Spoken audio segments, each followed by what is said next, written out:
nous commençons tout de suite cette actualité aux Comores. L'ex-président Sambi écrit une lettre au chef de l'État. Ouais, on le rappelle, Ahmed Abdallah Mohamed Sambi est emprisonné à son domicile depuis 2018. Il est accusé de corruption, détournement de deniers publics, complicité de faux et usage de faux dans une affaire de vente de passeports à des apatrides. Son procès, lui, n'a toujours pas eu lieu.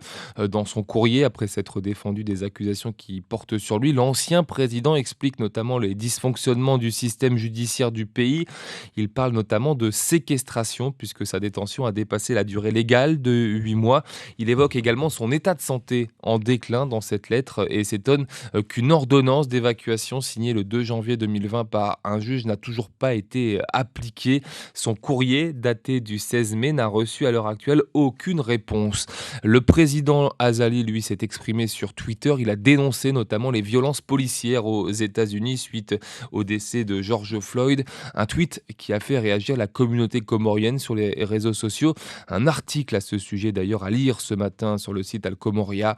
Le tweet d'Azali qui fait jaser, c'est le titre de l'article où l'on peut lire que certains se demandent comment le président comorien peut suivre avec attention les exactions de la police américaine tout en fermant les yeux sur les bavures policières de ses propres forces de l'ordre. Aux Comores toujours, où l'île d'Anjouan, elle, est frappée par une affaire sordide puisque 6 hommes sont accusés de viol et de meurtre sur une mineure de 16 ans. Ils l'auraient pendue pour faire croire à un suicide. Les faits remontent au 20 mai dernier. La Gazette des Comores annonce que les 6 individus ont été interpellés par la gendarmerie. À La Réunion, quasiment toutes les écoles de l'île vont réouvrir. À l'exception de 2 communes, Saint-Joseph et Saint-Philippe. Lundi prochain, donc 12 communes vont à nouveau accueillir les élèves, notamment Saint-Pierre, Saint-Leu ou encore Saint-Paul et Saint-Louis. Les cours ont déjà repris dans 10 communes progressivement depuis le déconfinement. Les lycéens également sont de retour en classe, mais il faut porter là le masque et se passer de récréation. Certains d'ailleurs préfèrent suivre l'enseignement à domicile. La une des journaux à La Réunion porte ce matin sur la surchauffe dans les cars jaunes. Le GIR rappelle notamment que depuis le déconfinement, le nombre de bus en circulation est insuffisant face à l'attente des passagers. Les 10 entreprises qui composent le réseau car jaune accusent la région de ne pas avoir tenu des engagements.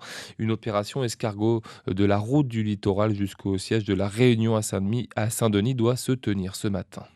Air Mauritius va-t-il disparaître, Aurélien? C'est la question que tout le monde se pose à Maurice et elle mérite d'être posée, notamment suite à la conférence de presse tenue par l'administrateur de la compagnie. Sattar Hadji Abdullah a notamment déclaré que la possibilité de liquidation de la compagnie devient plus visible.